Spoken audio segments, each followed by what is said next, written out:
दोस्तों, लता मंगेशकर के निधन के बाद देश भर में शोक की लहर दौड़ गई है। स्वर कोकिला लता दीदी को याद कर उनके करीबी बॉलीवुड के सेलेब्स और उनके चाहने वाले अब तक रो रहे हैं। बॉलीवुड से लता मंगेशकर का गहरा नाता था। लता ने अपने संगीत से बॉलीवुड में पहचान बनाई ही थी, साथ ही साथ उन्होंने एक्टिंग में भी हाथ आजमाया था। हालांकि लता मंगेशकर का एक्टिंग करियर बहुत अच्छा नहीं रहा था। उन्होंने अपने एक इंटरव्यू में बताया था कि जब वो पहली बार फिल्म में एक्टिंग करने के लिए गई थी तो क्या हुआ था, लता मंगेशकर का पहला एक्टिंग एक्सपीरियंस कैसा था और क्यों वो घर आकर रोई थी। लता मंगेशकर का ये इंटरव्यू जावेद अख्तर ने लिया था। उन्होंने लता से पूछा था कि आपने भी तो एक्टिंग की हुई है, इस पर हमें कुछ बताइए। तब लता दीदी ने अपने एक्टिंग करियर से जुड़ा एक खास किस्सा जावेद अख्तर को सुनाया था। जावेद अख्तर के सवाल पर लता मंगेशकर ने कहा था कि उन्हें एक्टिंग करना पसंद नहीं था। उन्होंने बताया, जी हाँ, लेकिन उसमें मैं लता मंगेशकर नहीं रही। मुझे एक्टिंग करना पसंद नहीं था जावेद साहब, मुझे सिर्फ गाना गाना अच्छा लगता था। मुझे गाना गाने की इच्छा ज्यादा होती थी तो मैं सारा दिन बस गाती रहती थी। अपने एक्टिंग के पहले एक्सपीरियंस को शेयर करते हुए लता दीदी ने बताया कि जब पहली बार मैं एक्टिंग करने गई तो मेरे साथ वो वाकया हुआ कि मैं उस दिन घर जाकर बहुत रोई। हुआ यूं कि उन लोगों ने मेरा मेकअप किया और मुझे स्टूडियो में ले गए। मैं 13 साल की थी। उस वक्त डायरेक्टर ने मेरी तरफ देखा और कहा कि नहीं, इसकी जो बाहें हैं वो ज्यादा मोटी हैं और इसका माथा भी बहुत छोटा लग रहा है क्योंकि बाल बहुत हैं। लता मंगेशकर पर उन दिनों अपने घर को चलाने का दबाव था। उन्होंने इस बारे में आगे कहा, मेरे दिमाग में यही बात थी कि मुझे हर हाल में काम करना ही है और घर चलाना है। उन्होंने मुझसे कहा कि तुम्हारी बाहें थोड़ी कम करें तो चलेगा। मैंने कहा कि चलेगा। फिर वो मुझे ले गया और उस तरह से मेरी बाहें एकदम छोटी कर दी। साथ में मेरे माथे के बाल भी काट दिए ताकि मेरा माथा बड़ा लगे। काम से घर आने के बाद लता मंगेशकर के साथ क्या हुआ इस बारे में बताते हुए उन्होंने कहा था, मैं काम करके घर आ गई और सीढ़ियां चढ़ते चढ़ते रो रही थी। मैंने माँ से गले लगकर बताया कि मेरे साथ वहाँ क्या हुआ, तो माँ ने समझाया कि अरे तेरे बाल ही काटे हैं ना, वो तो बढ़ेंगे और फिर से वैसे ही हो जाएंगे, तू घबरा मत। लेकिन मुझे वो पिक्चर पूरी होने तक ऐसा करना ही पड़ता था और मुझे बहुत तकलीफ होती थी और मेरी उम्र उस वक्त ऐसी थी कि मुझसे ये सब बर्दाश्त नहीं हो रहा था।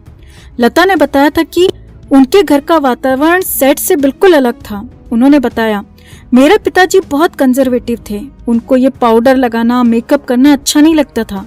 मेरी माँ भी 9 गज की साड़ी पहनती थी। हमारे यहाँ महाराष्ट्र में जैसे लोग रहते हैं वो भी वैसे ही रहती थी, तो हमने वही सब देखा था। तो मैं उस फिल्म सेट के माहौल में बहुत असहज महसूस करती थी और फिर मन में एक बात बैठ गई कि एक्टिंग करना अच्छी बात नहीं होती।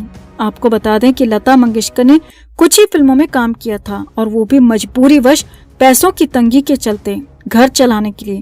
लेकिन इस एक्सपीरियंस के बाद उन्होंने म्यूजिक इंडस्ट्री में कदम रखा और फिर कभी मुड़कर नहीं देखा। लता मंगेशकर का करियर म्यूजिक इंडस्ट्री में 7 दशकों से ज्यादा का रहा। उन्होंने अपने करियर में 30,000 से ज्यादा गाने गाए। आज लता दीदी की आवाज हमेशा के लिए शांत हो गई है। तो लता मंगेशकर वैसे तो करीब 1 महीने तक ब्रीच कैंडी अस्पताल में रहीं और इस दौरान उनकी तबीयत कभी बेहतर हुई, कभी बिगड़ती हुई दिखी और अस्पताल में उनका इलाज होता रहा। करीब महीने भर के इलाज के बाद 6 फरवरी को उनका निधन हो गया। उन्हें बचाया नहीं जा सका। डॉक्टर्स का कहना था कि कोविड के बाद उन्हें न्यूमोनिया भी हो गया था और लंग्स में बहुत ज्यादा इन्फेक्शन बढ़ गया था और इसीलिए उन्हें बचाना बेहद मुश्किल था और यही नहीं, रिकवरी भी बेहतर नहीं हो पाई। लगातार दवाओं का असर कम हो रहा था, खत्म हो रहा था, जिससे हालात और बिगड़ते गए और लता जी दुनिया छोड़कर चली गईं। अब लता जी के बचपन से हमेशा उनके साथ रही उनकी छोटी बहन आशा भोसले ने इस पर बहुत कुछ कहा है। आशा जी लगातार लता की हेल्प पर नजर बनाए हुए थी। वो अस्पताल भी जा रही थी, डॉक्टर से भी बात कर रही थी और तय भी कर रही थी कि आगे इलाज क्या होगा, कैसे होगा। और जब उनकी आखिरी विदाई हुई तो वहाँ पर भी सिरहाने पर आशा भोसले ही बैठी हुई थी। अब आशा भोसले ने ही बताया कि संडे को लेकर उनका और परिवार का प्लान कुछ और ही था और वो प्लान था लता मंगेशकर को घर लाने का। जी हाँ, संडे यानी कि 6 फरवरी की सुबह सुबह लता जी की हालत ठीक थी। उन्हें अस्पताल से घर लेकर जाना था और यही लता मंगेशकर की इच्छा थी। जी हाँ, आशा भोसले ने बताया कि डॉक्टर्स ने वैसे तो शनिवार की शाम को बता दिया था कि अब बहुत ज्यादा उम्मीद नहीं है और हालात बिगड़ते ही जा रहे हैं और शनिवार शाम से ही लता जी ने बातचीत करना भी बंद कर दिया था। उन्हें फिर से वेंटिलेटर पर शिफ्ट किया गया था। आशा भोसले ने बताया कि लेकिन जब पहले लता जी से बात हुई तो लगातार वो खुद को घर लेकर जाने की जिद कर रही थी, क्योंकि उन्हें भी पता चल चुका था कि अब उनका आखिरी वक्त आ चुका है। और इसीलिए लता मंगेशकर चाहती थी कि उनके साथ जो भी हो, जो कुछ भी हो, उनके घर पर हो, जहां उनकी यादें हैं, जहां उनके पिता की यादें हैं, वहीं पर वो अपनी अंतिम सांस लेना चाहती थी। लेकिन डॉक्टर्स अलाउ नहीं कर रहे थे और इसीलिए वो अस्पताल में ही थी। अस्पताल में ही उनकी देखरेख हो रही थी और इलाज भी चल रहा था। लेकिन रविवार के लिए अचानक डॉक्टर्स ने अलाउ कर दिया। जी हाँ, आशा भोसले ने बताया कि रविवार को पूरी तैयारी लता मंगेशकर को घर लाने की थी। डॉक्टर्स का कहना था कि ऐसे हालात में वो करीब महीना भर फिर भी सरवाइव कर लेंगी और जो उनकी इच्छा है कि अपने घर जाऊं, अपने घर पर ही अंतिम सांस लूं, तो वो भी पूरी हो जाएगी। और इसी बेस पर डॉक्टर्स ने इसे अप्रूव कर दिया। लता मंगेशकर को घर ले जाने की मंजूरी दे दी। आशा भोसले के मुताबिक रविवार की सुबह 9 बजे लता जी को घर लाने की तैयारी थी और इसके लिए सारे प्रोग्राम, सारी चीजें हो चुकी थी, सब कुछ तैयार हो चुका था। लेकिन यहीं पर एक गलती हो गई, जिसे बड़ी गलती भी कह सकते हैं और छोटी गलती भी कह सकते हैं। आशा भोसले के मुताबिक सुबह करीब 7:30 बजे जब लता जी का फाइनल चेकअप हुआ और उनको डिस्चार्ज करने की प्रोसेस शुरू की गई, तो इस दौरान उनका वेंटिलेटर और मशीनें भी शिफ्ट की जानी थी, क्योंकि जो मशीनें अस्पताल की थीं उन्हें घर लेकर नहीं जा सकते थे। घर पर नया सेटअप किया जा रहा था और एम्बुलेंस के सिस्टम से उन्हें घर ले जाना था। सुबह सुबह एम्बुलेंस के सिस्टम में उन्हें शिफ्ट किया जाना था। लेकिन यहीं पर गलती ये हो गई कि उनकी शिफ्टिंग में टाइम ज्यादा लग गया, जो कि 3 से 4 मिनट ज्यादा था। जी हाँ, आशा भोसले के मुताबिक शिफ्टिंग में 3 से 4 मिनट का ज्यादा वक्त लग गया, जिसमें लता जी बिना मशीनों के रहीं और इसी दौरान उनकी दिक्कत बढ़ गई और तुरंत ही शिफ्टिंग भी कैंसिल कर दी गई।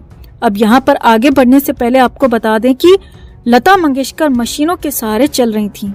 अस्पताल में मशीनों के सहारे उन्हें लगातार बेहतर किया जा रहा था और मशीनी जिंदगी उनकी चल रही थी। लेकिन जब बीच में कुछ समय के लिए मशीनें हटाई गईं शिफ्टिंग के लिए, तो वहीं पर कुछ बड़ी गलती हो गई। हालांकि ये सब कुछ बड़े डॉक्टर्स की देखरेख में हो रहा था, लेकिन अमूमन इस तरह की छोटी गलतियां हो जाती हैं और वही हुआ भी। लता जी की हालत वहीं पर बिगड़ना शुरू हो गई और सुबह करीब 7:30 बजे उन्हें एक बार फिर से अस्पताल के ही वेंटिलेटर में दोबारा से शिफ्ट किया गया और कुछ ही देर बाद वो चल बसी। उन्होंने अस्पताल में ही अंतिम सांस ली। आशा भोसले ने बताया कि लता जी की इच्छा के मुताबिक उनका परिवार भी चाहता था कि वो करीब महीने भर तक अपने घर पर ही रहें। लता जी अपने घर पर रहें, अपने परिवार के बीच में रहें, अपने परिवार के बीच ही अंतिम सांस लें और इसीलिए उनको घर लाने का प्लान भी हुआ था। और अगर ये प्लान सही से हो जाता तो अभी वो जिंदा भी हो सकती थी। हालांकि ऐसा हुआ नहीं और वो हमेशा हमेशा के लिए दुनिया छोड़कर चली गईं।